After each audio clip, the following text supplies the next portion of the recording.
Hi all, welcome to KS on. ഞാനിന്ന് വന്നിരിക്കുന്നത് degree പ്രിലിംസിൻ്റെ ഫേസ് 2 നടന്ന maths and mental ability question ഡിസ്കഷനുമായിട്ടാണ്. നമുക്ക് നോക്കാം അതിനകത്ത് ചോദിച്ച ചോദ്യങ്ങളും അതൊക്കെ എങ്ങനെ ചെയ്യാമെന്ന്. ഓക്കെ, അപ്പോൾ ആ മോഡലൊക്കെ നിങ്ങൾ കുറച്ചും കൂടെ ഏതെങ്കിലും ക്വസ്റ്റ്യൻസ് അറിയാത്തതുണ്ടെങ്കിൽ അത് പഠിക്കുക. അപ്പോൾ നിങ്ങൾക്ക് മെയിൻസിനും അത് ഹെൽപ്ഫുൾ ആയിരിക്കും. അതേപോലെ ഇതിനൊക്കെ എങ്ങനെയാണ് ചോദിക്കുന്നതെന്ന് മനസ്സിലാക്കാനും പറ്റും. അത്യാവശ്യം എളുപ്പമുള്ളൊരു സെറ്റായിരുന്നു ഫേസ് 2 ചോദിച്ചത്. 2-3 ക്വസ്റ്റ്യൻസ് കുറച്ച് പാടയുടെ SSL ലെവലിലൊക്കെ ചോദിച്ചിട്ടുള്ള ചോദ്യങ്ങൾ ചോദിച്ചിട്ടുണ്ട്. അപ്പോൾ നമുക്ക് നോക്കാം എങ്ങനെയാണ് ചെയ്യുന്നതെന്ന്. First question, what is the value of X if 7 raised to x plus 2 equal to 49 raised to 2x minus 3? എക്സ്പൊണൻസും റിലേറ്റ് ചെയ്ത ക്വസ്റ്റ്യൻ ആണ്. That is 7 raised to x plus 2 equal to 49 raise to 2x minus 3. അപ്പോൾ നമ്മൾ പവേഴ്സിലുള്ള value X നമുക്ക് കണ്ടുകിട്ടും. അപ്പോൾ പവേഴ്സിനെ equate ചെയ്യണമെങ്കിൽ ഇതിൻ്റെ ബേസും same ആയിരിക്കണം. അപ്പോൾ ഇവിടെ 7 ആണ്, ഇവിടെ 49 ആണ്. അപ്പോൾ 49നെ നമുക്ക് 7ന്റെ ടേംസിൽ എഴുതാൻ പറ്റും അല്ലേ? എങ്ങനെ എഴുതാം? 7 സ്ക്വയർ എന്ന് എഴുതാം. അപ്പോൾ 49നെ 7 സ്ക്വയർ എന്ന് എഴുതി, പിന്നെന്താ ബാക്കി അതേപോലെ 2x മൈനസ് 3 ഇങ്ങനെ എഴുതി അല്ലേ? നമുക്കറിയാം a raise to m the whole raised to n എന്ന് പറഞ്ഞാൽ എന്താ? a raised to m into n ആണ് അല്ലേ?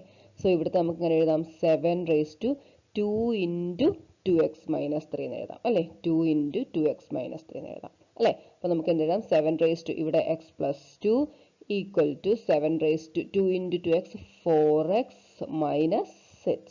അപ്പോൾ ഇവിടെ ബേസ് സെയിം ആയതുകൊണ്ട് നമുക്ക് പവറുകളെ ഇക്വേറ്റ് ചെയ്യാം. x plus 2 equal to 4x minus 6 ആയിരിക്കും.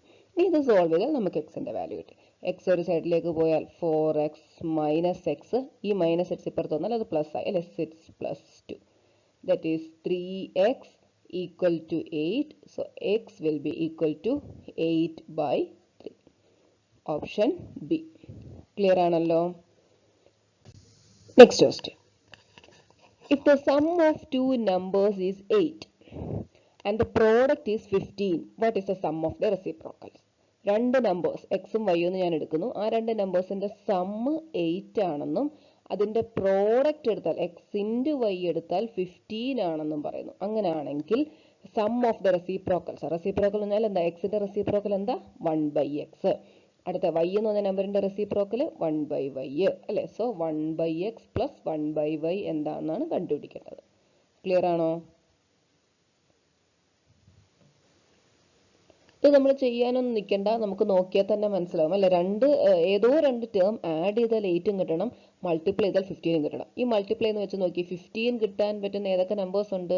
5 ഉണ്ട്, 3 ഉണ്ട്, പിന്നെ ഏതൊക്കെയാണ് അതിന്റെ ഫാക്ടേഴ്സ് നമ്മൾ ചിന്തിക്കുന്നത്? 15, 1 അല്ലേ? ഇങ്ങനെ രണ്ട് മൾട്ടിപ്ലൈ ചെയ്താൽ നമുക്ക് 15 കിട്ടും. വേറെ ഇനിയൊന്നും ഇല്ലല്ലോ. അപ്പം സം ചെയ്താൽ 8 കൂടെ കിട്ടുന്ന ഏതാ നോക്കിയേ? 5 + 3 ചെയ്യുമ്പോഴേ 8 വരുന്നത് അല്ലേ? അപ്പം നമുക്ക് പറയാം എക്സ് 5 ഇത് 3 അല്ലേ? അങ്ങോട്ടും ഇങ്ങോട്ടും അത് നമുക്ക് വലിയ കാര്യമില്ല, നമുക്ക് സം എടുക്കാനുള്ളതല്ലേ. അപ്പോൾ അത് അങ്ങോട്ടും ഇങ്ങോട്ടും ഏതാണെങ്കിലും 5ഓ 3ഓ ഏതെങ്കിലും ഒരെണ്ണമായിരിക്കും വരുന്നത്. അപ്പോൾ നമുക്ക് കണ്ടുപിടിക്കാം 1/5 പ്ലസ് 1/3. സോൾവ് ചെയ്തേ. നിങ്ങളുടെ ക്രോസ് സൈഡ് ചെയ്യുമ്പോഴത്തേക്ക് 3 + 5/15 ദറ്റ് ഈസ് 8/15. സിമ്പിൾ ആയിട്ടുള്ള ക്വസ്റ്റ്യൻ അല്ലായിരുന്നോ ഈ രണ്ടെണ്ണവും? Next question, if the ratio of two positive numbers is 5:6 and the product is 480, find the greatest number അല്ലേ? രണ്ട് പോസിറ്റീവ് നമ്പേഴ്സിന്റെ റേഷ്യോ തന്നിട്ടുണ്ട് 5:6. 5:6 റേഷ്യോ വരുമ്പോൾ നമ്മൾ അങ്ങ് എടുക്കുക 5x 6x. ഈ രണ്ട് നമ്പേഴ്സിന്റെ പ്രോഡക്റ്റ് എന്ന് പറയുന്നത് 480 ആണെന്ന് പറഞ്ഞിട്ടുണ്ട്. That is 5x into 6x എന്ന് പറഞ്ഞാൽ 480. ഇത് സോൾവ് ചെയ്താൽ നമുക്ക് x കിട്ടത്തില്ലേ? Okay, 5 into 6 30, 2x x square അല്ലേ? Equal to 480. That is x square will be equal to 480/30. Zeros cut ചെയ്യാം. എന്ത് വരും? 48/3 16. x square 16 ആണെങ്കിൽ x equal two plus or minus 4. നമ്മൾ പോസിറ്റീവ് നമ്പറാന്ന് പറയുന്നുണ്ട്, അതുകൊണ്ട് നമുക്ക് 4 മാത്രം എടുത്താൽ മതി. x 4 ആണ്. സോ നമ്പേഴ്സ് ഏതാ വരുന്നത്? 5 into 4 20ഉം 6 into 4 24ഉം. ചോദിക്കുന്നത് greatest number. Greatest number 6x ആണ്, ദാറ്റ് ഈസ് 24. ഓക്കെ, രണ്ടും ചെയ്യണമെന്നില്ല, ആവശ്യമുള്ളത് മാത്രം ചെയ്താൽ മതി. ഞാനിപ്പോൾ എഴുതിയെന്നുള്ളതേ ഉള്ളൂ. സോ ഗ്രേറ്റസ്റ്റ് നമ്പർ ഏതാണ്? 24. Option C. Next question, if the sum of 4 consecutive odd numbers is 976. Find the smallest odd number among the 4.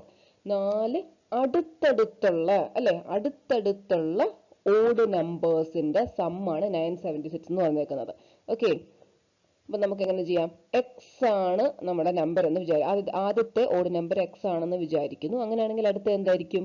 X plus 2 ആയിരിക്കും അല്ലെ. ഓഡ് നമ്പേഴ്സിനെ രണ്ട് കുട്ടി പോകുന്നല്ലേ, ഈവൻ ആണെങ്കിലും രണ്ട് കുട്ടി പോകുന്നു അല്ലെ. അപ്പൊ എക്സ് ആണ് ആദ്യത്തെ നമ്പർ എങ്കിൽ രണ്ടാമത്തത് എക്സ് പ്ലസ് 2. അടുത്തത് എന്തായിരിക്കും? X plus 4. ഇതിന്റെ കൂടെ വീണ്ടും രണ്ട് കൂട്ടുന്നു. അടുത്തത് എന്തായിരിക്കും? എക്സ് പ്ലസ് 6 അല്ലെ. ഈ നമ്പേഴ്സിന്റെ എല്ലാം സമ്മ് എന്താണെന്നാ പറഞ്ഞേക്കുന്നത്? 976 ആണെന്ന് തന്നിട്ടുണ്ട്. ഇനി ഇത് സോൾവ് ചെയ്താൽ നമുക്ക് എക്സ് കിട്ടത്തില്ലേ? ക്ലിയർ ആണോ? ചെയ്ത് 4x plus 6 plus 4 10, 10 plus 2 12, 12 equal to 976. So 4x will be equal to 976 minus 12 അല്ലേ. That is 4 6 964, 964. So x will be equal to 964 by 4 അല്ലേ. Then divide ചെയ്തേ 2 16 4 1 241 എന്നിട്ട്. ക്ലിയർ അല്ലേ?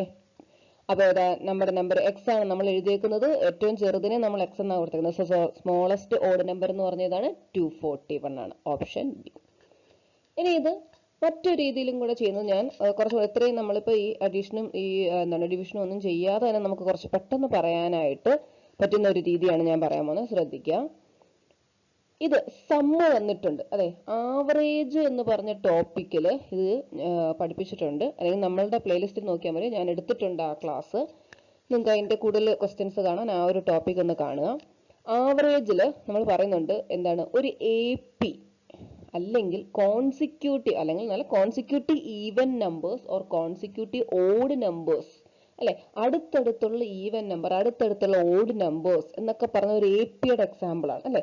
അപ്പോൾ നമുക്ക് ജനറൽ ആയിട്ട് പറയാം, ഒരു APയുടെ ആവറേജ് എന്ന് പറഞ്ഞാൽ അതിന്റെ മിഡിൽ ടേം ആയിരിക്കും. ഒരു എക്സാമ്പിൾ ഞാൻ പറഞ്ഞാൽ 2 4 6 ഇതൊരു അരിത്തമെറ്റിക് പ്രോഗ്രഷൻ ആണെന്ന് പറഞ്ഞുകൂടായോ? അതായത് രണ്ടെണ്ണം അടുത്തടുത്തുള്ള ടേംസിന്റെ ഡിഫറൻസ് സെയിം ആണ് അല്ലെ. അപ്പോൾ ഞാൻ പറഞ്ഞു കോൺസിക്യൂട്ടീവ് ഈവൻ നമ്പേഴ്സ്, അടുത്തടുത്തുള്ള ഈവൻ നമ്പേഴ്സ്, അടുത്തടുത്ത ഓഡ് നമ്പേഴ്സ്, ഇതൊക്കെ എന്താണ്? ഒരു AP ആണ്. അതിന്റെ എല്ലാം ആവറേജ് എന്ന് പറയുന്നത് എന്താണ്? മിഡിൽ ടേം ആണ്. 2 4 6ന്റെ ആവറേജ് ആണ് ഞാൻ പറയുന്നത്. ആവറേജ് എന്താണ്? 4 ആണ്. ഇനി 2 4 6 8 4 നമ്പേഴ്സ് ഉണ്ടെങ്കിലോ ഈ രണ്ടെണ്ണത്തിന്റെ ഇടയ്ക്ക് വരുന്നതായിരിക്കും. അല്ലെങ്കിൽ നമുക്ക് പറയാം മിഡിൽ ടേംസിന്റെ ആവറേജ് എന്ന് പറയാം. ഈ അടുത്തടുത്തുള്ള ഈവൻ നമ്പർ ഓഡ് നമ്പർ ഒക്കെ ആണെങ്കിൽ നമുക്ക് പെട്ടെന്ന് പറയാം 4നും 6നും ഇടയിൽ എന്താ വരുന്ന നമ്പർ? 5. അതായിരിക്കും ആൻസർ. ക്ലിയർ ആണോ? അപ്പൊ ഇവിടെ തന്നേക്കുന്നത് 4 ഓഡ് നമ്പേഴ്സ് ഉണ്ട്, അതിന്റെ സമ്മാണ് തന്നേക്കുന്നത്. സം വന്നിട്ടുണ്ടെങ്കിൽ ആവറേജ് കണ്ടുപിടിക്കാൻ എളുപ്പമല്ലേ. എന്താ ആവറേജ് എന്ന് പറഞ്ഞാൽ എന്താ? സമ്മിനെ നമ്പർ കൊണ്ട് ഡിവൈഡ് ചെയ്താൽ നമുക്ക് ആവറേജ് കിട്ടി. അപ്പൊ 976നെ എന്താണ്? 4 കൊണ്ട് എത്ര നമ്പേഴ്സ് ഉണ്ട്? 4 നമ്പേഴ്സ്. 4 കൊണ്ട് ഡിവൈഡ് ചെയ്താൽ നമുക്ക് എന്ത് കിട്ടും? ആവറേജ് കിട്ടും. ഒന്ന് സോൾവ് ചെയ്തേ. 4 കൊണ്ട് ഡിവൈഡ് ചെയ്തേ. 2 4 4 അല്ലെ. 244 എന്ന് കിട്ടും. ക്ലിയർ ആണോ? ആ 244 എന്താണ്? 244 ആവറേജ് ആണെന്ന് പറഞ്ഞു. അപ്പൊ എവിടെ എഴുതാം? ഈ 4 നമ്പേഴ്സിന്റെ ആവറേജ് ആണ് 244. ദാറ്റ് ഈസ് ഈ 2നും 3നും ഇടയിലായിരിക്കും 244 എന്ന് പറയുന്നത്. ഇനി നമുക്ക് പുറകിലോട്ടും മുന്നിലോട്ടുമുള്ള നമ്പേഴ്സ് എഴുതിയാൽ പോരെ. 244 നമ്മുടെ ഈവൻ നമ്പർ, അതായത് രണ്ടിന് മുന്നേ ഇടയ്ക്കല്ലേ വരുന്നത്. 244ന് പുറകിലുള്ള ഓഡ് നമ്പർ എന്താ? 243. ഇനി അതിന് പുറകിലുള്ള ഓഡ് നമ്പർ എന്താ? 241. ചെറുതേതാ? 241. ക്ലിയർ അല്ലേ? ചെറിയതാ ചോദിക്കുന്നത് അങ്ങോട്ട് നമ്മൾ പുറത്തു. ഇനി മുന്നോട്ടാണ് അല്ലെങ്കിൽ ലാർജസ്റ്റ് ഓഡ് നമ്പറാ ചോദിച്ചെങ്കിൽ 245 എഴുതുക, 247 എഴുതുക. ഓക്കെ, ഈ ഒരു രീതിയും കൂടെ പറഞ്ഞതേ ഉള്ളൂ. നിങ്ങൾക്ക് ഏത് രീതി വേണമെങ്കിലും ചെയ്യാം. Okay, next question. If A and B together can complete a work in 12 days, A and C together in 8 days, B and C together in 6 days, then B alone can do the work in how many days? ഇത് നമ്മുടെ time and വർക്കിലുള്ളതാണ്. ഇത് നമ്മൾ efficiency method വെച്ചിട്ടാണ് പഠിച്ചിട്ടുള്ളത് അല്ലേ. അപ്പോൾ അങ്ങനെ നമുക്ക് ചെയ്യാം. എയും ബിയും എന്താണ് ഒരു വർക്ക് ഫുള്ള് ചെയ്യാനായിട്ട് 12 days എന്നാണ് തന്നേക്കുന്നത്. ഓക്കെ, എയും സിയും ഒരു വർക്ക് ചെയ്യാനായിട്ട് എത്ര ദിവസം എന്ന് പറഞ്ഞാൽ 8 days എന്ന് തന്നിട്ടുണ്ട്. ബിയും സിയും എത്ര തന്നിട്ടുണ്ട് 6 days എന്ന് തന്നിട്ടുണ്ട് എങ്കിൽ വർക്ക് എന്ന് പറഞ്ഞാൽ എന്താ ഇങ്ങനെ ഒരു ജോലി മുഴുവനായി ചെയ്ത് തീർക്കാനുള്ള സമയങ്ങൾ തന്നിട്ടുണ്ടെങ്കിൽ ആ ടൈമുകളുടെ LCM എടുക്കുന്നതാണ് വർക്ക് അല്ലേ അപ്പൊ എന്താ ഇതിന്റെ LCM എടുത്തേ 12 8 6 LCM എടുത്തേ എന്ത് കോമൺ എടുക്കണം നിങ്ങൾക്ക് ഇപ്പം ഏതെങ്കിലും മിനിമം രണ്ടെണ്ണത്തിനെങ്കിലും കോമൺ ആയിട്ടുള്ളത് എടുക്കാം അപ്പോൾ ഇവിടെ നമുക്ക് 2 എടുക്കാം അതേപോലെ 3 എടുത്താലും കുഴപ്പമില്ല ഇപ്പോൾ 2 എടുത്താൽ എന്ത് വന്നു ഇവിടെ 6 വന്നു 4 വന്നു 3 വന്നു ഇനി ഏത് കോമൺ എടുക്കാം 3 കോമൺ എടുത്താൽ 2 വന്നു then 4 അതുപോലെ തന്നെ എഴുതുന്നു ഇവിടെ 1 എഴുതി then വീണ്ടും 2 കോമൺ എടുത്താൽ 1 ആയി 2 1 അല്ലേ സോ ഇതെല്ലാം കൂടെ മൾട്ടിപ്ലൈ ചെയ്യുന്നതാണ് ആൻസർ എന്ത് വരും 2 into 3 6 6 into 4 24 അല്ലേ വർക്ക് 24 വന്നു ഇനി എഫിഷ്യൻസി എന്താ വർക്കിന്റെ ഇക്വേഷൻ എന്താ work is equal to efficiency into time ഒരാളുടെ എഫിഷ്യൻസി എന്താ ഒരു ദിവസം ചെയ്യുന്ന ജോലി അല്ലേ അയാളുടെ കഴിവ് എന്ന് പറയും ഒരു ദിവസം അയാൾക്ക് എന്ത് ജോലി ചെയ്യാൻ പറ്റൂ അല്ലെങ്കിൽ അതാണ് എഫിഷ്യൻസി എന്ന് പറയുന്നത് അപ്പോൾ എഫിഷ്യൻസി ഇൻറ്റു ടൈം ആണ് വർക്ക് എന്ന് പറയുന്നത് അപ്പോൾ അവിടുന്ന് നമുക്ക് ഒരാളുടെ എഫിഷ്യൻസി കണ്ടുപിടിക്കാൻ എന്താ ചെയ്താൽ മതി വർക്ക് ബൈ ടൈം തന്നിരിക്കുന്ന വർക്കിനെ ഈ സമയങ്ങൾ കൊണ്ട് ഡിവൈഡ് ചെയ്താൽ ആ ഓരോരുത്തരും ഒരുമിച്ചാണ് ചെയ്യുന്നെങ്കിൽ അവരുടെ എഫിഷ്യൻസി നമുക്ക് കിട്ടും ക്ലിയർ ആണോ 24/12 2 24/8 3 24/6 4 അങ്ങനെ a plus b യുടെ എഫിഷ്യൻസി കിട്ടി a plus b അല്ലെ എഫിഷ്യൻസി കിട്ടി 2 a plus c യുടെ എഫിഷ്യൻസി കിട്ടി 3 b plus c യുടെ എഫിഷ്യൻസി കിട്ടി 4 ക്ലിയർ ആണോ ഇനി എന്ത് ചെയ്യണം നമുക്ക് വേണ്ടത് ആരുടെയാണ് then b alone can do the work അല്ലെ ടൈം ഫോർ b ആണ് നമുക്ക് വേണ്ടത് അതായത് ടൈമിന്റെ ഇക്വേഷൻ എങ്ങനെ എഴുതാം വർക്ക് ബൈ എഫിഷ്യൻസി അപ്പോൾ work by efficiency of B അപ്പോൾ ബി യുടെ എഫിഷ്യൻസി കണ്ടുപിടിക്കണം നമുക്ക് കിട്ടിയേക്കുന്ന ഏതൊക്കെ എഫിഷ്യൻസിയാ a plus b ഉണ്ട് a plus c ഉണ്ട് b plus c ഉണ്ട് ഒന്ന് നോക്കി എന്ത് ചെയ്യാൻ പറ്റും ഇതെല്ലാം കൂടെ ആഡ് ചെയ്താൽ ഈ സൈഡ് എല്ലാം കൂടെ ആഡ് ചെയ്താൽ എന്ത് വരും 2a 2b 2c അതായത് 2 into a plus b plus c will be equal to ഈ സൈഡ് ആഡ് ചെയ്തേ 5 plus 4 9 അങ്ങനെയാണെങ്കിൽ a plus b plus c equal to എന്ത് വരും 9/2 എന്ന് വന്നു ക്ലിയർ ആണോ ഇനി നമുക്ക് വേണ്ടത് ബി യുടെ എഫിഷ്യൻസി ഒന്ന് നോക്കിയേ ദാണ്ട് എ ബി സി മൂന്നുപേരും കൂടെ കൂട്ടിയാൽ 9/2 ആണ് ഇനി നമുക്ക് വേണ്ടത് ബി ആ ഈ a plus c യുടെ വാല്യൂ ഇതിനകത്ത് ഇട്ട് കൊടുത്താൽ ബി നമുക്ക് കിട്ടത്തില്ലേ ക്ലിയർ ആണോ that is 3 plus b equal to 9/2 so b equal to എന്ത് വരും 9/2 minus 3 സോൾവ് ചെയ്തത് 9 മൈനസ് ഈ 2 ഇവിടെ കൂടെ കൊടുക്കുന്നത് ന്യൂമറേറ്റർ ആൻഡ് ഡിനോമിനേറ്റർ 2 കൊണ്ട് മൾട്ടിപ്ലൈ ചെയ്തു 9 minus 6/2 അല്ലേ ദാറ്റ് ഈസ് 3/2 എന്ന എഫിഷ്യൻസി കിട്ടി ഓക്കെ അപ്പൊ നമുക്ക് ടൈം കണ്ടുപിടിക്കാൻ വർക്ക് എന്താ ഞാൻ പറഞ്ഞു ഈ ക്വസ്റ്റ്യനിൽ ഇനി എവിടെ വർക്ക് ചോദിച്ചാൽ ഇത് തന്നെയാണ് വർക്ക് അല്ലേ 24 ആണ് വർക്ക് ദാറ്റ് ഈസ് 24/3/2 സോൾവ് ചെയ്തേ ഇങ്ങോട്ട് ഞാൻ എഴുതുന്നതിന്റെ ബാക്കി ദാറ്റ് ഈസ് 24 into ഡിനോമിനേറ്ററിൽ ഒരു എന്താണ് ഫ്രാക്ഷൻ ഉണ്ടെങ്കിൽ എന്താ ചെയ്യേണ്ടത് റെസിപ്രോക്കൽ എടുത്ത് മൾട്ടിപ്ലൈ ചെയ്യുക 24 into 2/3 ഓക്കെ സോ 8 വെച്ച് കട്ട് ചെയ്തു 16 days ക്ലിയർ ആണോ ഓപ്ഷൻ ഡി ഈ ഒരു ടൈപ്പ് നമ്മൾ ടൈം ആൻഡ് വർക്കിൽ പഠിപ്പിച്ചിട്ടുണ്ട് നിങ്ങൾ പ്ലേലിസ്റ്റ് നോക്കിയാൽ മതി ടൈം ആൻഡ് വർക്ക് എന്ന ടോപ്പിക് എടുക്കുക ഈ ഒരു എഫിഷ്യൻസി മെത്തേഡിലാണ് നമ്മൾ അതിനകത്തുള്ള ക്വസ്റ്റ്യൻസ് ഒക്കെ ചെയ്തേക്കുന്നത് ആ ഒരു മോഡൽ തന്നെയാണ് ഈ ചോദിച്ചേക്കുന്നത് ക്ലിയർ ആണല്ലോ അപ്പൊ ഈ ഒരു കേസിൽ ഞാൻ പറയുവാണ് ഇപ്പൊ എ ആണ് ചോദിച്ചെങ്കിൽ എയുടെ ടൈം ഇവിടെ ബിക്ക് പകരം എ ആണ് ചോദിച്ചെങ്കിൽ എന്ത് ചെയ്യണം നമ്മുടെ കയ്യിൽ a plus b plus c ഉണ്ട് അല്ലെ എ കണ്ടുപിടിക്കണമെങ്കിൽ എന്ത് ചെയ്യണം b plus c യുടെ വാല്യൂ ഇട്ട് കൊടുത്താൽ a കിട്ടും ഇനി c ചോദിച്ചാലോ a plus b യുടെ വാല്യൂ ഇട്ട് കൊടുത്താൽ c കിട്ടും ക്ലിയർ ആണല്ലോ next question what is the next number 5 6 14 45 എന്താണിത് ഒരു സീരീസ് ആയിട്ട് സീരീസ് ആണ് അല്ലേ അപ്പൊ ഇതിനകത്ത് ഇനി അടുത്ത ടേം എന്താണെന്നാണ് ചോദിക്കുന്നത് നോക്കിയേ ആദ്യം നമ്മൾ ഡിഫറൻസ് നമ്മൾ പെട്ടെന്ന് നമ്മൾ ആദ്യം കാണുമ്പോൾ സീരീസ് ഡിഫറൻസ് നോക്കും അപ്പൊ ഇവിടെ ഡിഫറൻസ് ഒക്കെ ഭയങ്കര വ്യത്യാസം അല്ലേ അപ്പൊ നിങ്ങൾ നോക്കണം ഈ ഒരു അടുത്തടുത്തുള്ളതാണെങ്കിൽ ഡിഫറൻസ് ഒക്കെ ആയിട്ടായിരിക്കും റിലേഷൻ വരുന്നത് ഇനി ഇത് ഇങ്ങനെ വലുതായിട്ടാണ് നമ്പേഴ്സ് അല്ലെ പെട്ടെന്ന് മാറില്ലേ 5 6 ആയി പിന്നെ 14 ആയി പിന്നെ 45 അങ്ങനെ വലുതായിട്ടാണെങ്കിൽ അവിടെ ഒരു മൾട്ടിപ്ലിക്കേഷൻ അല്ലെങ്കിൽ പവർ ചെയ്യുന്നതിന് എന്തെങ്കിലും സാധ്യതയുണ്ടെന്ന് മനസ്സിലാക്കുക ഓക്കെ അപ്പോൾ ഒന്ന് ആലോചിച്ച് നോക്കിയേ 5 6 പിന്നെ 40 അപ്പൊ ഇവര് തമ്മിൽ വലിയ റിലേഷൻ ഒന്നുമില്ല നമ്മൾ ഇത്രയേ ഉള്ളൂ 5നെ into 1 ചെയ്തിട്ട് പ്ലസ് 1 ചെയ്തേക്കുന്നതാണ് 6 ഓക്കെ അത് 6 കിട്ടി ഇനി അടുത്തത് ഈ 6നെ ചെയ്യുവാണ് 6 into 2 plus 2 ചെയ്തേക്കുന്നതാണ് 14 അടുത്തത് അപ്പോൾ എന്തായിരിക്കും? ഇവിടെ 1 കൊണ്ട് മൾട്ടിപ്ലൈ ചെയ്യുന്നു 1 ആഡ് ചെയ്യുന്നു, ഇവിടെ 2 കൊണ്ട് മൾട്ടിപ്ലൈ ചെയ്യുന്നു 2 ആഡ് ചെയ്യുന്നു. അപ്പോൾ അടുത്ത എന്തായിരിക്കും? 14 × 3 കൊണ്ട് മൾട്ടിപ്ലൈ ചെയ്തിട്ട് 3 ആഡ് ചെയ്തേക്കുന്നു. ക്ലിയർ ആണോ? സോ 14 × 3 എന്ത് വരും? 42 + 3 45. അതാണ് ചെയ്തേക്കുന്നത് 45. അപ്പോൾ അടുത്ത എന്താ? 45 × 4 + 4 ചെയ്യുന്നതായിരിക്കും നമ്മുടെ ആൻസർ. 45 × 4 എത്രയാണ്? 170 അല്ലേ? അല്ല 180, സോറി 180. 16 × 2 180 + 4 184. ക്ലിയർ ആണോ? അപ്പോൾ ഓപ്ഷൻ ബി 184. ഓക്കെ അല്ലേ? Next question. If the distance traveled by a car in t seconds is given by d = 4t² - 3. If the car started at 9 a.m., then what is the distance traveled by the car between 9:02 a.m. and 9:03 a.m.? Okay, ഒരു distance cover ചെയ്യുന്ന ഒരു ഇക്വേഷനാണ് തന്നേക്കുന്നത്. Distance equal to, in terms of seconds അറിയാമെങ്കിൽ, എത്ര second അത് travel ചെയ്തു എന്ന് അറിയാമെന്നുണ്ടെങ്കിൽ നമുക്ക് ഡിസ്റ്റൻസ് കണ്ടുപിടിക്കാം. അതിന്റെ ഒരു ഇക്വേഷൻ തന്നേക്കുന്നത് 4t² - 3. അപ്പൊ കാറ് 9 മണിയായപ്പം സ്റ്റാർട്ട് ചെയ്തു. 9:02 എന്ന് പറയുമ്പം ഇത്രയും ഡിസ്റ്റൻസ് കവർ ചെയ്തു. 9:03 നമുക്ക് ജസ്റ്റ് ഒരു ഇതിൽ പറയുന്നേ ഉള്ളൂ. 9:03 ഏകദേശം ഇവിടെ നിന്ന് നമുക്ക് നടത്താവേ. 9:03 ആയപ്പോൾ ഇത്രയും ഡിസ്റ്റൻസ് കവർ ചെയ്തു. നമുക്ക് ജസ്റ്റ് പറയാമല്ലോ. അങ്ങനെ നമുക്ക് ഇവിടെ വേണ്ട എന്താ? ഈ ഒരു ദൂരമാണ് വേണ്ടത് അല്ലെ? 9:02 9:03 ഇടയിലുള്ള ഡിസ്റ്റൻസ് ആണ് വേണ്ടത്. അപ്പൊ നമുക്ക് എങ്ങനെ ഈ ഒരു ഡിസ്റ്റൻസ് അറിയാവോ? 9 തൊട്ട് 9:03 വരെ ഈ ഒരു ഡിസ്റ്റൻസ് അറിയാൻ പറ്റുമോ? കണ്ടുപിടിച്ചുകൂടായോ? എന്താ ഇത്? 9 തൊട്ട് 9:03 എന്ന് പറയുമ്പോൾ എത്ര സെക്കൻഡ് ട്രാവൽ ചെയ്തു? 3 സെക്കൻഡ് ട്രാവൽ ചെയ്തു. 3 സെക്കൻഡ് ട്രാവൽ ചെയ്യുമ്പോൾ ഡിസ്റ്റൻസ് കണ്ടുപിടിക്കുക.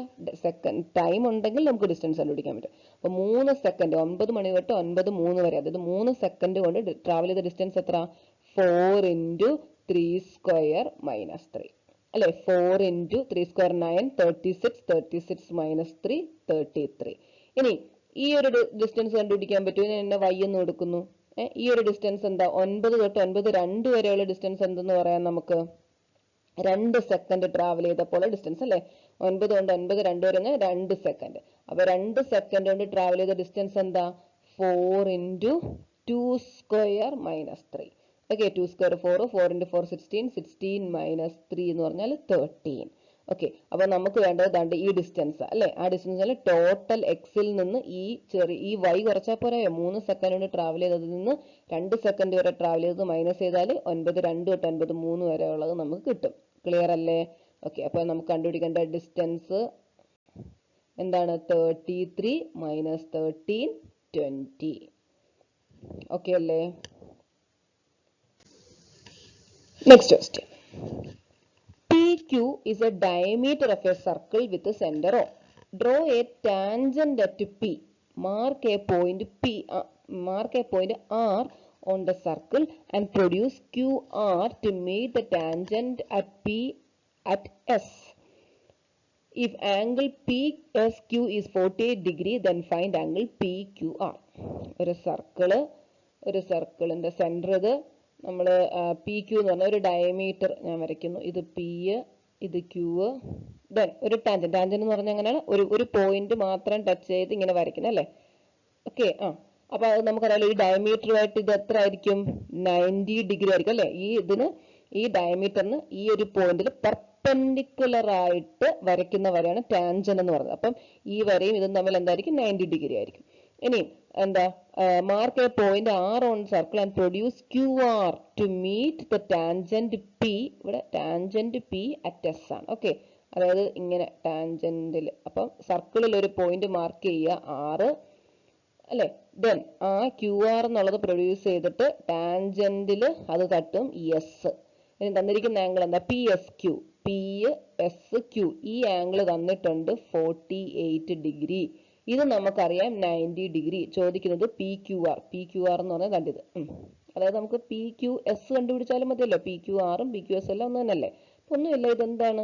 ഒരു ട്രയാങ്കിളിന്റെ രണ്ട് വശങ്ങൾ നമുക്കറിയാം. ഇത് 90 ആണെന്ന് അറിയാം, ഇത് 48 ആണെന്ന് അറിയാം. എന്നിട്ട് ഇത് കണ്ടുപിടിക്കാൻ.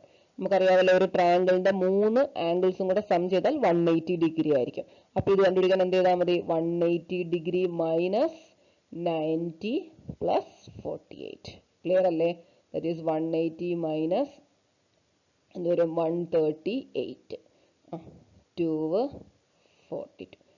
42 ഡിഗ്രി. 180 നിന്ന് 138 മൈനസ് ചെയ്യുക, 42 ഡിഗ്രി. Option B.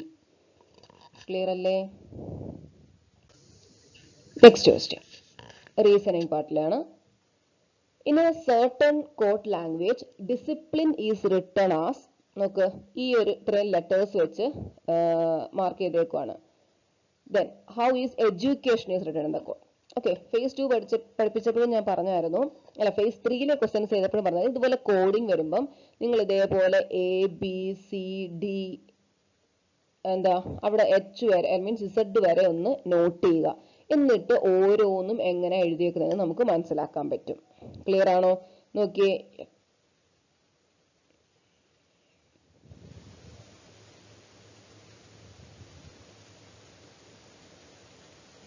പെട്ടെന്ന് തന്നെ ഇതങ്ങനെ എഴുതിയാൽ മതി. നോക്ക്, ഡി കോഡ് ചെയ്തേക്കുന്നത് സി, ഓക്കെ പുറകിലുള്ളത്. ഐ കോഡ് ചെയ്തേക്കുന്ന എച്ച്, കണ്ടോ? അപ്പൊ അത് മനസ്സിലായി. സി കോഡ് ചെയ്തേക്കുന്നത് എന്തേ? നോക്ക് എസ് കോഡ് ചെയ്തേക്കുന്നത് 6, നോക്കി എസിന്റെ പുറകിലുള്ളത്. സി കോഡ് ചെയ്തേക്കുന്നത് ബി, അതായത് പുറകിലുള്ളത്. അപ്പൊ ഏകദേശം മനസ്സിലായില്ലേ? നോക്ക്, ഇനി അവസാനത്തേക്ക് നോക്കി. ഇ കോഡ് ചെയ്തേക്കുന്നത് എന്താ? ഡി. ഓക്കെ, ഇത് ഇ എഫ് ആണ്. ഇ കോഡ് ചെയ്തേക്കുന്നത് ഡി. ക്ലിയർ ആണോ?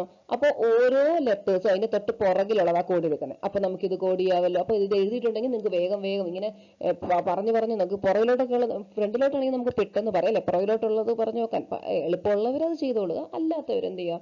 ഇതേപോലെ എഴുതിയിട്ടിട്ട് പെട്ടെന്ന് അങ്ങ് ചെയ്താൽ മതി. അപ്പൊ ഈയുടെ പുറകിലുള്ളത് എന്താണ്? ഡി. ഓക്കെ, അപ്പൊ ഇത് രണ്ടും വെട്ടിക്കോ. എന്താ? ഈയുടെ പുറകിൽ ഡി, ഇത് രണ്ടും ഉണ്ട്. അപ്പൊ നോക്കിയോ, ഡിയുടെ പുറകിൽ എന്താ? സി. ഓക്കെ, യുവിന്റെ പുറകിൽ ടി, അതും ഓക്കെ. ഇനി എന്താ? സിയുടെ പുറകിൽ ഏതാ? ബി, അത് രണ്ടിടത്തും ഓക്കെയാണ്. ഇനി എയുടെ പുറകിൽ എന്ന് പറഞ്ഞാൽ ഇനി തിരിഞ്ഞു വന്നോളുക. എയുടെ പുറകിൽ എന്താ? ഇസഡ്. Okay, Z. ഓക്കെ, അപ്പൊ ഇത് നമുക്ക് വെട്ടി. ഇതാണ് ശരി അല്ലെ? ഇനി ബാക്കി ചെയ്യേണ്ട കാര്യമില്ല, ഇതെല്ലാം നമ്മൾ വെട്ടിയില്ലേ. അപ്പൊ ഓരോന്നും അതിന്റെ പുറകിലുള്ളത് നോക്കിയെടുത്ത്. എയുടെ പുറകിലുള്ളത് ഇസഡ്, ടിയുടെ പുറകിലുള്ളത് എസ്, ഐയുടെ പുറകിലുള്ളത് എച്ച് അല്ലെ, ഓയുടെ പുറകിലുള്ളത് എന്നിന്റെ പുറകിലുള്ളത് എം. ഓക്കെ, അപ്പൊ ഓരോ -1. ഇത് ചിലപ്പം +1 ഉണ്ട്, +3 ഉണ്ട്, അങ്ങനെയൊക്കെ ഉണ്ട്. അപ്പൊ ചില കോഡിങ് ചെയ്യാം. ഇപ്പൊ ഡി എന്ന് പറഞ്ഞാൽ +3 വെച്ച് ചെയ്യുന്നു. 1 2 3. ജി കോഡ് ചെയ്യാം. ഐ വീണ്ടും 3 എണ്ണം അല്ലെ. അപ്പൊ അതൊക്കെ നമ്മൾ ഇങ്ങനെ എഴുതി വെച്ചാൽ നമുക്ക് വേഗം അത് കണ്ടുപിടിക്കാനായിട്ട് പറ്റും. ക്ലിയർ അല്ലേ? നെക്സ്റ്റ് ക്വസ്റ്റ്യൻ, ബ്ലഡ് റിലേഷനിലെ ക്വസ്റ്റ്യൻ. ഓക്കെ, ഇപ്പൊ ഈ ബ്ലഡ് റിലേഷൻ ചെയ്യേണ്ടത് എങ്ങനെയാണെന്ന് ഞാൻ phase 3 പറഞ്ഞപ്പോഴും ഞാൻ പറഞ്ഞായിരുന്നു. നമ്മൾ ഒരു രീതി എങ്ങനെയാണെന്ന് വെച്ചാൽ നിങ്ങളത് എങ്ങനെയാണോ പഠിച്ചു വെച്ചേക്കുന്നത് ആ ഒരു രീതി, അതായത് ബ്രദേഴ്സിനെ എങ്ങനെ മാർക്ക് ചെയ്യണം, ഹസ്ബൻഡ് ആൻഡ് വൈഫിനെ എങ്ങനെ മാർക്ക് ചെയ്യണം, ഫാദർ മദർ എങ്ങനെ മാർക്ക് ചെയ്യണം എന്നുള്ളത് നിങ്ങൾ തന്നെ ഒരു രീതി മനസ്സിലാക്കി വെച്ചിട്ട് അതിനനുസരിച്ച് വായിക്കുന്നതിനനുസരിച്ച് നിങ്ങൾ വരച്ചു പോവുക. Okay, Abel has a brother Tom. ഏബലിന്റെ ബ്രദർ ആണ് ടോം. ഓക്കെ, അപ്പൊ ബ്രദേഴ്സിനെ ഞാൻ കോമയായിട്ടാണ് ഡിനോട്ട് ചെയ്യുന്നത് പറഞ്ഞിട്ടുണ്ട്. അപ്പൊ കോമയായിട്ട് എഴുതി. Abel is the son of Dennis. Abel എന്ന് പറഞ്ഞാൽ ഡെന്നിസിന്റെ സണ്ണാണ്. ഓക്കെ, ഇപ്പൊ ഡെന്നിസ് അച്ഛൻ, ഫാമിലി ഓരോ ജനറേഷനായിട്ട് നമ്മളിങ്ങനെ മേലോട്ട് മാർക്ക് ചെയ്തു പോകും. Danny is Dennis father. ഡാനിയാണ് ഡെന്നീസിന്റെ ഫാദർ. ഓക്കെ, അപ്പൊ what is in terms of relationship what is Tom of Danny. അപ്പൊ ശ്രദ്ധിച്ചോണേ, ഈ ഒരു ചോദ്യത്തില് ഇപ്പൊ നമുക്ക് മനസ്സിലായി ഇവര് തമ്മിൽ എന്താ, ഡാനി ഗ്രാൻഡ് ഫാദർ ആണ്, ടോം ഗ്രാൻഡ് സൺ ആണ്, അതൊക്കെ ഓക്കെയാണ്. പക്ഷെ ഈ ചോദിക്കുന്ന എന്താണ് ശ്രദ്ധിച്ചോണം. വാട്ട് ഈസ് ടോം, അത്രയും നോക്കിയാൽ മതി. വാട്ട് ഈസ് ടോം അല്ലെ. അപ്പൊ ആ ഈസ്, വാട്ട് ഈസ്, അത് ആ ടോം ആരാന്നാണ് ചോദിക്കുന്നത്. ഓക്കെ, അത് തെറ്റിപ്പോകരുത്. ആരെ പറ്റിയാണ്. ഇപ്പം ഇങ്ങനെ ചോദിക്കാം, what is Danny of Tom എന്നാണ് ചോദിച്ചെങ്കിൽ ഗ്രാൻഡ് ഫാദർ ആൻസർ ചെയ്യണം. What is Tom of Danny എന്ന് ചോദിച്ചത് കൊണ്ട് എന്താ മാർക്ക് ചെയ്യേണ്ടത്? ടോം ആരാണെന്നാണ് ചോദിക്കേണ്ടത്. ഓക്കെ, നമ്മൾ നോക്കേണ്ടത്. അപ്പൊ ടോം ആരാ ഇവിടെ? ഗ്രാൻഡ് സൺ ആണ്. ഡാനിയെ വെച്ച് നോക്കുമ്പോൾ ടോം ആരാണ്? ഗ്രാൻഡ് സൺ ആണ്. ക്ലിയർ ആണല്ലോ?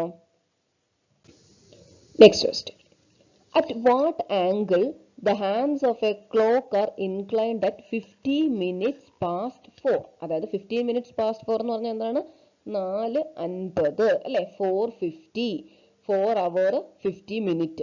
അപ്പൊ ഈ ഒരു ടൈം തന്നിട്ട് അല്ലെങ്കിൽ ഏതൊരു ടൈം തന്നിട്ടും ഹാൻഡ്സിന്റെ അതായത് മിനിറ്റ് ഹാൻഡിന്റെയും അവർ ഹാൻഡിന്റെയും തമ്മിലുള്ള ആംഗിൾ ചോദിച്ചാൽ, മനസ്സിലായോ? നോട്ട് ചെയ്തെടുത്തോ. എന്താ? 30h-11/2m ഇതിൽ ചെയ്താൽ മതി. ക്ലിയർ ആണോ? 30h-11/2m എന്താണ്? ഒരു ടൈം തന്നിട്ട് മിനിറ്റ് ആൻഡ് അവർ ആൻഡ് തമ്മിലുള്ള ആംഗിൾ ചോദിച്ചാൽ. ഇനി ഞാൻ ഒരു പോയിന്റ് കൂടെ, ഇപ്പൊ ഇവിടെ നമുക്ക് ഇത്രയും ആവശ്യമേ വരുന്നുള്ളൂ, ഒരു എക്സ്ട്രാ പോയിന്റ് കൂടെ പറയാൻ നോക്കിയോ. ഇതിപ്പോ നമുക്ക് ചെയ്യുമ്പോൾ ഇങ്ങനെ ഒരു ചോദ്യം ചോദിച്ചാൽ, ഇവിടെ ഇപ്പൊ ജസ്റ്റ് ആംഗിൾ എന്നല്ല ചോദിക്കുന്നുള്ളൂ, അത് സ്മോളസ്റ്റ് ആംഗിൾ ആയിരിക്കും ചോദിക്കുന്നത്.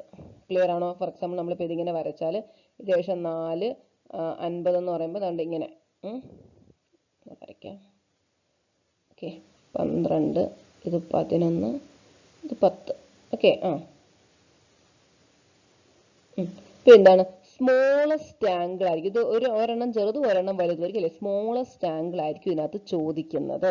അപ്പം ഇൻ കേസ് നമ്മൾ ഇത് ചെയ്യുമ്പം നിങ്ങൾക്ക് ഗ്രേറ്റർ ദാൻ 180 ഡിഗ്രി ആണ് ആൻസർ കിട്ടുന്നതെങ്കിൽ എന്ത് ചെയ്യണം? 360യിൽ നിന്ന് ആ കിട്ടിയ വാല്യൂ മൈനസ് ചെയ്യുക. പറഞ്ഞ മനസ്സിലായോ? ഒരു സമയം തന്നിട്ട് ആംഗിൾ ചോദിച്ചാൽ ഞാൻ പറഞ്ഞു എച്ചിന്റെ സ്ഥാനത്ത് അവറിനെ സൂചിപ്പിക്കുന്ന നമ്പർ ഇടുക, എമ്മിന്റെ സ്ഥാനത്ത് മിനിറ്റിനെ സൂചിപ്പിക്കുന്ന നമ്പർ വിട്ട് 30h-11/2m അത് ചെയ്യുക. ആ കിട്ടുന്ന ആൻസർ 180യെക്കാട്ടി താഴെയാണെങ്കിൽ അതാണ് നമ്മുടെ ആൻസർ. ഇനി നമുക്ക് കിട്ടിയ ആൻസർ 180യെക്കാട്ടി കൂടുതലാണെങ്കിൽ നിങ്ങളത് 360യിൽ നിന്നും കൂടെ ഒന്ന് മൈനസ് ചെയ്യാൻ മറന്നു പോവരുത്. ഓക്കെ ആണല്ലോ? അപ്പൊ നമുക്ക് ഇത് ഇവിടെ ചെയ്യാം.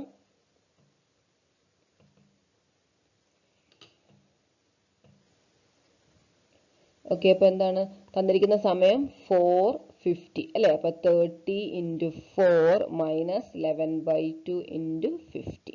ഓക്കെ, ഇത് കട്ട് ചെയ്താൽ 25 ആയി. 30 × 4 120, 120 - 25 × 11. ഓക്കെ, 275. സോ ഇത് മൈനസ് സൈൻ ഒന്നും നോക്കണ്ട, നിങ്ങൾ എന്താണ് മൈനസ് ചെയ്താൽ മതി. ഇത് രണ്ടും കൂടെ മൈനസ് ചെയ്യുമെന്ന് മനസ്സിലായല്ലോ. സൈൻ ഒന്നും നിങ്ങൾ ഇടണ്ട. 5 5 1. ഓക്കെ, 155. അപ്പൊ നമുക്ക് കിട്ടിയ ഉത്തരം എന്താ? 180 ഒക്കെ ചെറുതായതുകൊണ്ട് നമ്മുടെ ആൻസർ ഇതാണ്, 155 ഡിഗ്രി. ക്ലിയർ ആണല്ലോ? Next question. If the 6th day of a month is 2 days earlier than Thursday, what day will be the 18th day of the month? അപ്പം 6th day അതായത് ഏതോ ഒരു മാസത്തിന്റെ 6th day, ഏതോ ഒരു മാസം. ഓക്കെ, 6th day എന്ന് പറഞ്ഞാൽ എന്താന്ന് പറഞ്ഞേ? 2 days earlier than Thursday. Thursday കാട്ടിലും 2 ദിവസം മുന്നേ എന്ന് പറയുമ്പോൾ Wednesday, Tuesday അല്ലെ? 6th day എന്ന് പറഞ്ഞാൽ Tuesday ആണ് എങ്കിൽ ആ മാസത്തിലെ തന്നെ 18th day എന്താണെന്നാണ് ചോദിക്കുന്നത്. ക്ലിയർ ആണോ? ഇപ്പൊ ഇത് ഒരു മാസത്തിലെ തന്നെ ഉണ്ട്. നിങ്ങൾ ഇതിപ്പോ എണ്ണി പറഞ്ഞാലും, അതായത് എണ്ണി നോക്കിയിട്ട്, കയ്യിൽ പോലും എണ്ണി നോക്കിയിട്ട്, വളരെ കുറച്ച് ദിവസങ്ങളല്ലേ ഉള്ളൂ, എണ്ണി നോക്കിയിട്ട് നിങ്ങൾക്ക് ഇത് പറഞ്ഞാൽ ആൻസർ കിട്ടും. ഇനി ഞാൻ ഇതൊന്ന് ജസ്റ്റ് ഇത് ചെയ്യുന്നൊന്ന് പറയുകയാണ്. നിങ്ങൾ ആദ്യം ചെയ്യേണ്ടത് ഇതിന് എത്ര ദിവസങ്ങളുണ്ടെന്ന് നോക്കുക. 6 കഴിഞ്ഞ് ഇനി എത്ര ദിവസമുണ്ട് 18 ആകാനായിട്ട്? 12 ദിവസങ്ങൾ ഉണ്ടല്ലേ? 12 days ഉണ്ട്. അങ്ങനെ ആ ദിവസങ്ങൾ കണ്ടുപിടിച്ച് കഴിഞ്ഞാൽ അതിനെ 7 കൊണ്ട് ഡിവൈഡ് ചെയ്യുക. അതായത് ഓരോ ആഴ്ചയായിട്ട് നമ്മൾ തിരിക്കുക. 7 days കൂടുമ്പോൾ ഒരാഴ്ച ആവത്തില്ലേ? അത് കഴിഞ്ഞ് എത്ര അധികം ഉണ്ടെന്നാണ് നമുക്കറിയാമല്ലോ. 7 കൂട്ടി പോകുമ്പോൾ അതേ ആഴ്ച തന്നെയല്ലേ നമുക്ക് വരുന്നത്. അപ്പം 7നെ നമ്മൾ ഡിവൈഡ് ചെയ്യുക. എന്ത് വരും? റിമൈൻഡർ 5 എന്ന് വരും. ഈ തന്നിരിക്കുന്നത് ആദ്യം തന്നിരിക്കുന്ന ട്യൂസ്ഡേ ആണ്, പിന്നെ അടുത്തതാണ് ചോദിക്കുന്നതെങ്കിൽ ഇതേ +5 ചെയ്താൽ ആൻസർ ആയി. ക്ലിയർ ആണോ? അപ്പൊ എന്ത് വരും? ചെയ്ത് നോക്ക, സൺഡേ എന്ന് കിട്ടും. ഓക്കെ ആണോ? അപ്പൊ ഇവിടെ ഞാൻ പറഞ്ഞു, ഇവിടെ നിങ്ങൾക്ക് സിമ്പിൾ ആയിട്ട് ഇത് ചെയ്യാം. പക്ഷെ ഇവിടെ ഞാൻ പറഞ്ഞ എന്തിനാന്ന് വെച്ചാൽ ഇങ്ങനെ ചോദിക്കാം. ഇപ്പം ഫോർ എക്സാമ്പിൾ March 6 ട്യൂസ്ഡേ ആണ് എങ്കിൽ April 7 ഏത് ദിവസമാണ് എന്ന് ചോദിക്കാം. അപ്പൊ ഈ ആദ്യം ചെയ്യേണ്ടത് എന്താ? ഈ March 6 തൊട്ട് April 7 വരെ എത്ര ദിവസം ഉണ്ടെന്ന് കണ്ടുപിടിക്കുക. അപ്പൊ അത് മാസം വെച്ച് നമുക്ക് കണ്ടുപിടിക്കാമല്ലോ. March 6 ഇനി എത്ര മാസം ഉണ്ട്? മാർച്ച് എന്ന് പറഞ്ഞാൽ 31 days ഉള്ളത് അല്ലെ? അപ്പൊ 6 തൊട്ട് 31 വരെ ഇനി എത്ര ദിവസം ഉണ്ടെന്ന് കണ്ടുപിടിക്കുക. അത് കഴിഞ്ഞ് ഏപ്രിൽ അല്ലെ? മാർച്ച് കഴിഞ്ഞ ഉടനെ ഏപ്രിൽ, പിന്നെ 7 ദിവസം. അപ്പൊ അത്രയും ദിവസങ്ങൾ കിട്ടി. ആ ദിവസങ്ങൾ കിട്ടിക്കഴിഞ്ഞാൽ അതിനെ 7 കൊണ്ട് ഡിവൈഡ് ചെയ്യുക, റിമൈൻഡർ കണ്ടുപിടിക്കുക, തന്നിരിക്കുന്ന ദിവസമേ +5. ഓക്കെ, അതിന് എത്ര ദിവസമാണെങ്കിലും, ഇപ്പൊ ഇന്ന് തേഴ്സ്ഡേ ആണ്, 180 days കഴിഞ്ഞിട്ട് എത്ര ആണ് എന്ന് ചോദിക്കാം. മനസ്സിലായോ? ഇന്ന് ട്യൂസ്ഡേ ആണ്, 180 days കഴിഞ്ഞിട്ട് ഏത് ദിവസമാണെന്ന് ചോദിച്ചാൽ 180യെ 7 കൊണ്ട് ഡിവൈഡ് ചെയ്യുക, റിമൈൻഡർ കണ്ടുപിടിക്കുക, തന്നിരിക്കുന്ന ദിവസമേ പ്ലസ് ദാറ്റ് റിമൈൻഡർ ചെയ്യുക. ക്ലിയർ ആണല്ലോ? ആഫ്റ്റർ ആണെങ്കിൽ, ബിഫോർ ആണെങ്കിൽ മൈനസ് ചെയ്യുക. Okay, next question, how many triangles are there in the following figures? ഇതിൽ എത്ര ട്രയാങ്കിൾസ്, ഈ ഒരു ഫിഗറിൽ എത്ര ട്രയാങ്കിൾസ് ഉണ്ടെന്ന് ചോദിക്കുന്നത്. ഇതൊരു SSC ഒക്കെ ചോദിക്കുന്ന ചോദ്യമാണ്. കൗണ്ടിങ് ഫിഗേഴ്സ് എന്ന് പറഞ്ഞ area.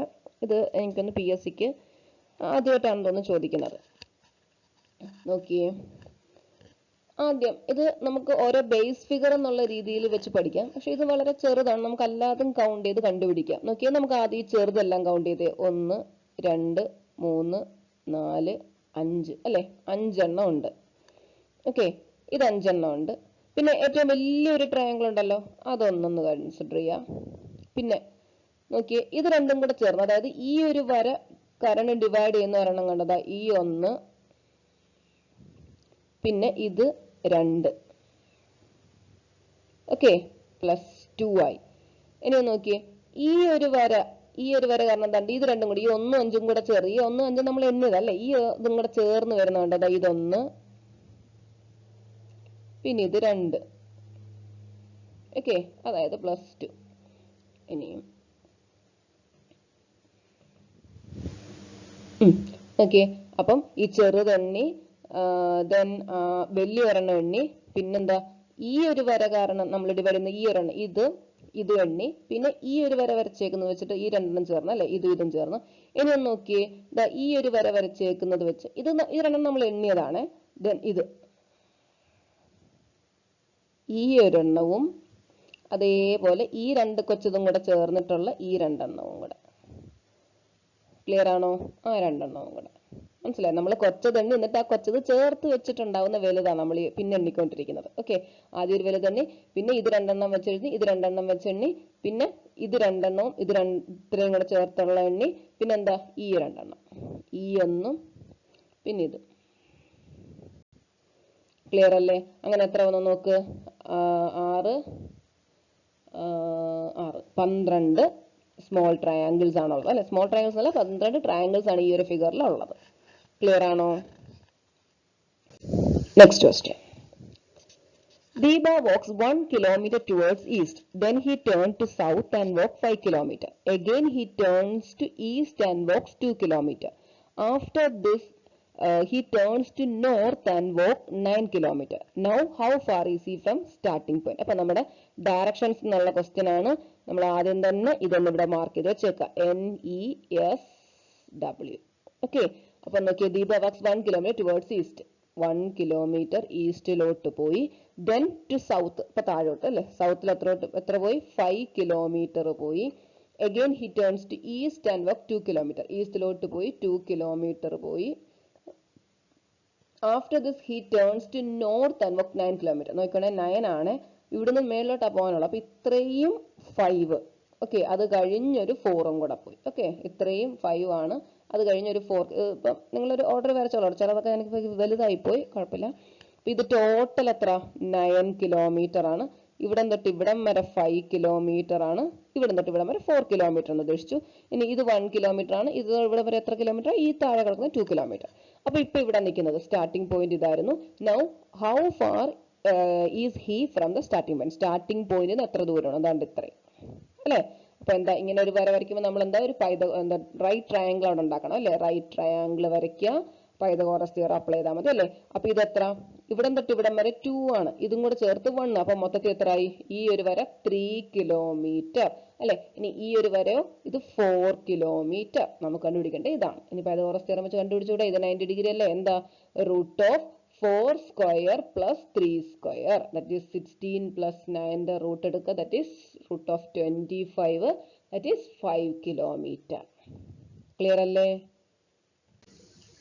Next question, a class of girls stand in a single line. One girl is 17 in order from both ends. Okay, അപ്പോൾ ഒരു റോയില് ഇങ്ങനെ ആൾക്കാർ നിൽക്കുക, ഇത് ഫസ്റ്റ്, ഇത് ഫ്രണ്ടിൽ നിന്ന് അല്ലെങ്കിൽ ഇത് ലാസ്റ്റ്. ഓക്കെ എന്ന് പറയുമ്പോൾ ഒരാളുടെ പൊസിഷൻ ഫ്രണ്ടിൽ നിന്ന് എക്സും ബാക്കിൽ നിന്ന് വൈയും ആണെന്നുണ്ടെങ്കിൽ ഈ ഒരു ക്ലാസ്സിലെ മൊത്തം ആളുകളുടെ എണ്ണം കണ്ടുപിടിക്കാൻ ചോദിച്ചാൽ എന്ത് ചെയ്താൽ മതി, എക്സ് പ്ലസ് വൈ മൈനസ് 1. മനസ്സിലായോ? ഒരാളുടെ ഫ്രണ്ടിൽ നിന്നുള്ള പൊസിഷനും ബാക്കിൽ നിന്നുള്ള പൊസിഷനും തന്നിട്ടുണ്ടെങ്കിൽ ആ ഒരു റോയിലെ മൊത്തം ആൾക്കാരുടെ എണ്ണം കണ്ടുപിടിക്കാൻ എന്ത് ചെയ്താൽ മതി, ആ രണ്ടും കൂടെ പ്ലസ് ചെയ്യുക, -1. അപ്പോൾ ഇവിടെ പറഞ്ഞേക്കുന്ന ഈ ഒരു കുട്ടിയുടെ പൊസിഷൻ ഫ്രണ്ടിൽ നിന്നും ബാക്കിൽ നിന്നും 17 ആണെന്ന് അല്ലേ, അതായത് എക്സും 17 വൈയും 17. So 17 plus 17 minus 1 that is 34 minus 1 33 girls ആണ് ക്ലാസ്സിലുള്ളത്. Option B. Next question 5, 10, 26, 50, 170 series ആണ് അല്ലേ. ഓക്കെ, അപ്പോൾ ഇത് കാണുമ്പോൾ തന്നെ നമുക്ക് മനസ്സിലാവുന്നുണ്ട് എന്താ, നമ്പേഴ്സ് ഡിഫറൻസ് എടുത്തിട്ടുള്ളതായിരിക്കത്തില്ല, ഇങ്ങനെ നന്നായിട്ട് കൂടി വരും. അപ്പോൾ ഒരു മൾട്ടിപ്ലിക്കേഷൻ ഉണ്ടായിരിക്കും അല്ലേ. അപ്പോൾ മൾട്ടിപ്ലിക്കേഷൻ അല്ലെങ്കിൽ പവറുകൾ എന്ന് നമുക്ക് ചിന്തിക്കാം. ഇനി ഈ നമ്പേഴ്സ് കാണുമ്പം നമുക്ക് എന്താ, പെർഫെക്റ്റ് സ്ക്വയറുകളുടെ അടുത്ത് വരുന്നുണ്ട് അല്ലേ. അതായത് നിങ്ങളിപ്പോൾ ഒരു കാര്യം ചെയ്യണം, നമ്മൾ ഈ സീരീസ് ഒക്കെ പഠിക്കാനും അതേപോലെ കാൽക്കുലേഷൻ എളുപ്പമാക്കാനും വേണ്ടിയിട്ട് ഈ സ്ക്വയറുകള്, ക്യൂബുകള്, പ്രൈം നമ്പേഴ്സ് ഇതൊക്കെ ഒന്ന് കാണാൻ പഠിച്ചിരുന്നത് നല്ലതാണ്. അതായത് ഇപ്പം അങ്ങ് കുറച്ച് 2-3 പ്രാവശ്യം വായിക്കുക, അപ്പം നമ്മളത് ഓർത്തോളും. ഓക്കെ, അപ്പോൾ അതൊക്കെ ആ നമ്പേഴ്സ് കാണുമ്പം പെർഫെക്റ്റ് സ്ക്വയറുകളുടെ അടുത്ത് നിൽക്കുന്ന നമ്പേഴ്സ് ഇതൊക്കെ. അതായത് 4ന്റെ അടുത്ത് 4+1 ആണിത്. ഇത് 9+1 അല്ലേ. ഇത് 4+1 ആണ്, ഇത് 9+1 ആണ്, ഇത് 25+1 ആണ്, ഇത് 49+1 ആണ് അല്ലേ. ഇനി നോക്കി, ഇത് 169+1 ആണ്. അത് ഇതൊക്കെ പെർഫെക്റ്റ് സ്ക്വയറിന് അടുത്ത് നിൽക്കുന്നത്. അപ്പൊ നമുക്ക് നോക്കാം എന്താ എഴുതിയേക്കുന്നത്. 2² + 1 ആണ് ആദ്യത്തെ എഴുതിയേക്കുന്നത്. പിന്നെ 3² + 1 ആണ് രണ്ടാമത്തത്. 4 അല്ല 5 അല്ലേ, 5² + 1 ആണ് എഴുതിയേക്കുന്നത്. ദെൻ 7² + 1 ആണ് എഴുതിയേക്കുന്നത്. അപ്പോൾ നോക്കിയേ, ഈ 2, 3, 5, 7 ഈ 2 ഇല്ലായിരുന്നു, ഇത് 3, 5, 7 ഓഡ് നമ്പേഴ്സ് ആണ്. അപ്പൊ 2, 3, 5, 7 ഇവരെന്താ പ്രത്യേകത, 2, 3, 5 എന്തല്ല പ്രൈം നമ്പേഴ്സ് ആണ് അല്ലേ. 2 മാത്രമേ ഉള്ളൂ ആകെ ഒരു ഈവൻ ആയിട്ടുള്ള പ്രൈം നമ്പർ, ബാക്കി എല്ലാം ഓഡ് നമ്പേഴ്സ് ആണ്. അപ്പൊ 2 വന്നിട്ടുണ്ട്, 3 വന്നു, 5 വന്നു, 7 വന്നു. അപ്പൊ അടുത്ത ഏതായിരിക്കും വരാൻ ചാൻസ്, അടുത്ത ഏതായിരിക്കും വരുന്നത്, പ്രൈം നമ്പർ ഏതാ, 7 കഴിഞ്ഞുള്ള പ്രൈം നമ്പർ 11 ആണ് അല്ലേ. സോ അത് കഴിഞ്ഞിട്ട് ഏതാ, 13 ആണ്. അപ്പൊ ആ 11 കഴിഞ്ഞുള്ള 13 ഇവർ എഴുതിയേക്കുന്നത്. 13² + 1 170. അപ്പൊ നമ്മുടെ ആൻസർ എന്താ, 11² + 1 121 + 1 122. ക്ലിയർ ആണോ? Next 237 divided by dash equal to 23700. ഞാൻ ഇവിടെ എക്സ് എന്ന് കൊടുക്കുന്നേ, അത് നമുക്ക് കണ്ടുപിടിക്കാനുള്ളത്. 237 ഡിവൈഡ് ബൈ എക്സ് ഞാൻ ഇങ്ങനെ എഴുതിക്കൂടായോ, by X equal to 23700. Then solve ചെയ്യുക. പെട്ടെന്ന് കാണുമ്പോൾ ഇതൊരു ബൈ 100 എന്നുള്ള രീതിയിൽ ചിന്തിക്കരുത്, ചെയ്യണം. അതായത് ബൈ 100 എന്നല്ല, 2 0 പോകാൻ എന്നുള്ള രീതി, അങ്ങനല്ല നോക്കണം. 237 divide by X equal to 23700. അപ്പം ചെയ്തേ, 237 ഈക്വൽ ടു, ഇനി ക്രോസ് മൾട്ടിപ്ലൈ എഴുതുമ്പോൾ ഇങ്ങനെ എഴുതത്തില്ലേ. ദെൻ എക്സ് കണ്ടുപിടിക്കാൻ എന്ത് ചെയ്യണം, ഈ ടൈം ഇവിടെ വരണം. 237 ബൈ 237 ഇതിനെ ഞാൻ ജസ്റ്റ് ഇൻറ്റു 100 എന്ന് എഴുതുന്നത്, ഒന്നുമില്ല, 2 0 സ്പ്ലിറ്റ് ചെയ്യുന്നുള്ളൂ. ഇത് രണ്ടും കട്ട് ചെയ്തു. That is X equal to എന്ത് വരും, 1/100 ദാറ്റ് ഈസ് 0.01. ക്ലിയർ അല്ലേ? Option B. Next question, which among the following numbers is divisible by 9? 9 കൊണ്ട് ഡിവിസിബിൾ ആവുന്ന ഏതാണെന്ന്. അപ്പോൾ ഈ ഡിവിസിബിലിറ്റികൾ നിങ്ങൾ പഠിച്ചു വെച്ചേക്കണം. ഓക്കെ, ഞാനിപ്പോൾ ഇത് പറഞ്ഞുതരാം. അതായത് 3ഉം 9ഉം ഇപ്പൊ തന്നെ പറയാം ഒരേപോലെയാ. അതായത് ഒരു ഡിജിറ്റ് തന്നിട്ടുണ്ടെങ്കിൽ ആ ഡിജിറ്റ്സിന്റെ സം എടുക്കുക. അതായത് ഒരു നമ്പർ തന്നിട്ടുണ്ടെങ്കിൽ അതിന്റെ ഡിജിറ്റ്സിന്, അതായത് ഇപ്പം 1 4 7 5 ഈ നമ്പേഴ്സ് എല്ലാം കൂടെ ആഡ് ചെയ്യുക. ആഡ് ചെയ്യുമ്പോൾ കിട്ടുന്ന ഒരു സംഖ്യ ഉണ്ടല്ലോ, അത് 3 കൊണ്ട് ഡിവിസിബിൾ ആണെങ്കിൽ ആ നമ്പർ 3 കൊണ്ട് ഡിവിസിബിൾ ആയിരിക്കും. ഇനി ഈ കിട്ടുന്ന സം 9 കൊണ്ട് ഡിവിസിബിൾ ആണെന്നുണ്ടെങ്കിൽ ആ നമ്പരും 9 കൊണ്ട് ഡിവിസിബിൾ ആയിരിക്കും. ഓക്കെ, മനസ്സിലായോ? അതാണ് 3 9. ഞാൻ ഇവിടെ 9 നമുക്ക് ആവശ്യമുള്ളൂ, ഞാൻ ഒരുമിച്ച് പറഞ്ഞു എന്നുള്ളതേ ഉള്ളൂ. ഫോർ എക്സാമ്പിൾ ഇപ്പൊ നമുക്ക് പറയുവാണെങ്കിൽ 243 ഇതൊന്ന് ആഡ് ചെയ്തേ. 2 + 4 6 6 + 3 9 അല്ലേ. അത് 3 കൊണ്ട് ഡിവിസിബിൾ അല്ലേ, അതുകൊണ്ട് ഈ നമ്പരും 243യും 3 കൊണ്ട് ഡിവിസിബിൾ ആയിരിക്കും. ഇനി 243 ആഡ് ചെയ്തപ്പോൾ 9 വന്നു അല്ലെ, അതായത് 9 കൊണ്ട് ഒപ്പം ഡിവിസിബിൾ അല്ലേ. അപ്പൊ 9 കൊണ്ട് ഇത് ഡിവിസിബിൾ ആണ്. ക്ലിയർ ആണോ? അപ്പൊ നമുക്ക് ഇവിടെ നോക്കാം. 1475 ഒന്ന് ആഡ് ചെയ്തേ. 4 + 1 5 5 7 12 12 + 5 17 അപ്പൊ ഡിവിസിബിൾ അല്ല, 9 കൊണ്ട് ഡിവിസിബിൾ അല്ല. ഓക്കെ, അടുത്തത് 7 14 15 15 9 കൊണ്ട് ഡിവിസിബിൾ ആണോ? അല്ല. അപ്പൊ ഈ നമ്പർ 9 കൊണ്ട് ഡിവിസിബിൾ അല്ല. അടുത്തത് 5 + 4 9 9 + 1 10 10 + 18. ഓക്കെ, 18 9 കൊണ്ട് ഡിവിസിബിൾ അല്ലേ, ആ നമ്പർ 9 കൊണ്ട് ഡിവിസിബിൾ ആണ്. So option C 5 4 1 8 is divisible by 9 ആണ്. ക്ലിയർ ആണോ? അപ്പൊ 3 9 ഒരുമിച്ച് അതേപോലെ തന്നെ പഠിച്ചു വെച്ചേക്കുക. അപ്പം ഇന്ന് ചെയ്ത ക്വസ്റ്റ്യൻസ് ഒക്കെ നിങ്ങൾക്ക് മനസ്സിലായോ? അപ്പം എന്തെങ്കിലും ഡൗട്ട്സ് ഉണ്ടെങ്കിൽ നിങ്ങൾ കമന്റ് സെക്ഷനിലൂടെ ചോദിക്കുക. അതേപോലെ ഇപ്പോൾ ഇന്ന് ഇപ്പോൾ പഠിപ്പിച്ച ഓരോ ഏരിയ ഉണ്ട്, അതിലെ ടൈം ആൻഡ് വർക്ക്, ഇതൊക്കെ നമ്മൾ ക്ലാസ്സുകൾ എടുത്തിട്ടുള്ളതാണ്. അപ്പോൾ അതിൽ നിങ്ങൾക്ക് അത് ആ ഒരു ചെയ്യുന്ന മെത്തേഡ് മനസ്സിലായില്ലെങ്കിൽ നിങ്ങൾ ആ ക്ലാസ് നന്നായിട്ട് കണ്ടു നോക്കുക. എന്തെങ്കിലും ഡൗട്ട്സ് ഉണ്ടെങ്കിൽ നിങ്ങൾക്ക് കമൻറ്റ് സെക്ഷനിലൂടെ ചോദിക്കാം. ഓക്കെ, അടുത്ത വീഡിയോയുമായി വീണ്ടും കാണാം. Thank you.